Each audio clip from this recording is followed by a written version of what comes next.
Սիրելի հայրենակիցներ, ավարտին մոտեցավ 2025 թվականը։ Մենք սովոր ենք ամեն տարի իմի բերելով գնահատական տալ անցած տարվան եւ շատ բարդ է որևէ անցնող տարվա մեջ չգտնել դժվար կամ բացասական բան, բայց այս անգամ ուզում եմ կենտրոնանանք այն լավ բաների վրա, որոնք բերեց 2025 թվականը։ Եկեք արձանագրենք, որ անցնող տարին մեր երկրի եւ մեր ժողովրդի համար շատ լավ ու դրական էր։ Հայաստանի պետականության եւ ինքնիշխանության ամրապնդման առումով անցնող 2025 թվականը թերևս վերջին տարիների լավագույն տարին էր։ Հենց այս տարի մենք մեր երկրի համար գալիք տարիների, տասնամյակների եւ գուցե հարյուրամյակների համար այնպիսի հիմքեր դրեցինք, որոնց վրա սկսել ենք թեկուզ զգուշորեն, բայց կառուցել տեսանելի, հասկանալի ապագա մեր երկրի եւ մեր ժողովրդի համար։ Այս ամենի անկյունակարներից մեկը բնական է օգոստոսի 8-ի Վաշինգտոնյան պատմական համաձայնագիրն է,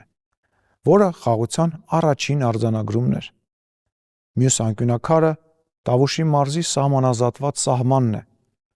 Շուտով կլրանա երկրորդ տարին, որ մեր սահմաններին այլևս չկա կրակոց եւ չունենք զոհեր։ Սա է խաղաղության լավագույն արտահայտումը։ Հայաստանի Հանրապետության քաղաքացին այլևս ազատ է ու իրավազոր, եւ չպետք է փողոց դուրս գա մենք ենք տերը մեր երկրի կարգախոսով։ Մեր քաղաքացիներն են այլևս Հայաստանի Հանրապետության իրական տերը եւ որոշողը։ Եվ վերջապես, մենք մեր սրտում եւ մտքում ամրագրեցինք իրական Հայաստանի Հանրապետությունը։ Սա է, ահա այս գեղեցիկ հայ կնոջը հիշեցնող Հայաստանի Հանրապետությունն է, նույն ինքը Մայր Հայաստանը,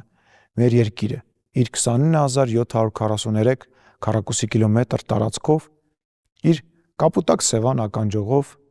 նուրբ եւ պինդ դիմագիծ ունեցող սահմանով, իր սիրուն ու ձիգ սյունյաց պարոնոցով, իր մեկը մյուսից գեղեցիկ մարզերով, նոր շունչ առնող քաղաքներով, իր գեղեցկացող եւ նորացող գյուղերով, դպրոցներով,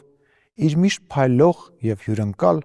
Երևան մայրաքաղաքով եւ իհարկե աշխատասեր ու անկոտրում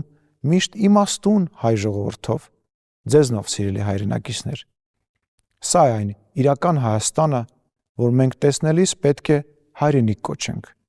Սա է այն պետությունը, որը մենք պետք է շարունակենք ուժեղացնել։ Սա է այն պետությունը, որը մենք ժառանգություն ենք ստացել, որը մենք պետք է փոխանցենք մեր սերունդներին։ Սա է մեր պետությունը, մեր տունը, մեր ապագան, որը մենք միասին պետք է պահենք, ուժեղացնենք ու հավերժ սիրով սիրենք։ Փառք մեր նահատակներին, կեցցե Հայաստանի Հանրապետությունը, գալը թող բարի լինի 2026 թվական եւ Աստված պահապան մեր ազատ, անկախ, ինքնիշխան Հայաստանին ու բոլորիս ընտանիքներին։